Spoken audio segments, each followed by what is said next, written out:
ఈ వాక్యాన్ని వీక్షిస్తున్న సహోదరి సహోదరులందరికీ క్రీస్తు పేరట వందనములు. ఈరోజు వాక్యం ద్వారా దేవుడు మనతో చెబుతున్న మాట, యెహోవా ఏర్పరిచిన వానిని మీరు చూచితిరా, జనులందరిలో అతని వంటి వాడొకడునూ లేడని చెప్పాను. సమూయేలు మొదటి గ్రంథము 10వ అధ్యాయము 24వ వచనము. యెహోవా ఏర్పరిచిన సౌలును చూసి జనులంతా కేకలు వేసి రాజు చిరంజీవి యగును గాక అని అంటున్నారు.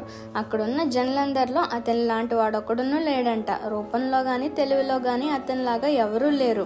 అది దేవుడు ఏర్పరచుకుంటే ఇలా ఉంటుంది అన్నట్టు సౌలు ఉంటారు. నిన్నుగా చూసి దేవుడు నిన్ను ఏర్పరచుకున్నాడు. నీలాగా ఎవరు ఉండరు.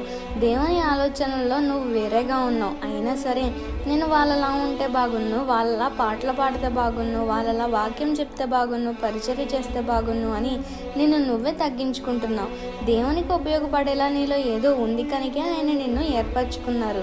తగిన సమయంలో నీ తలాంతును బయట పెడతారు. నువ్వు ఉపయోగకరమైన పాత్రగా వాడబడతావు.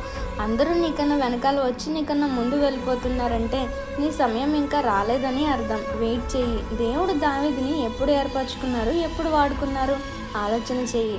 దేవునిలో ఇంకా బలపడు. సమయం కోసం ఎదురు చూడు. ఈ చిన్న సువార్త పరిచర్యలో మీ సహోదరులు. God bless you. ఆమేన్.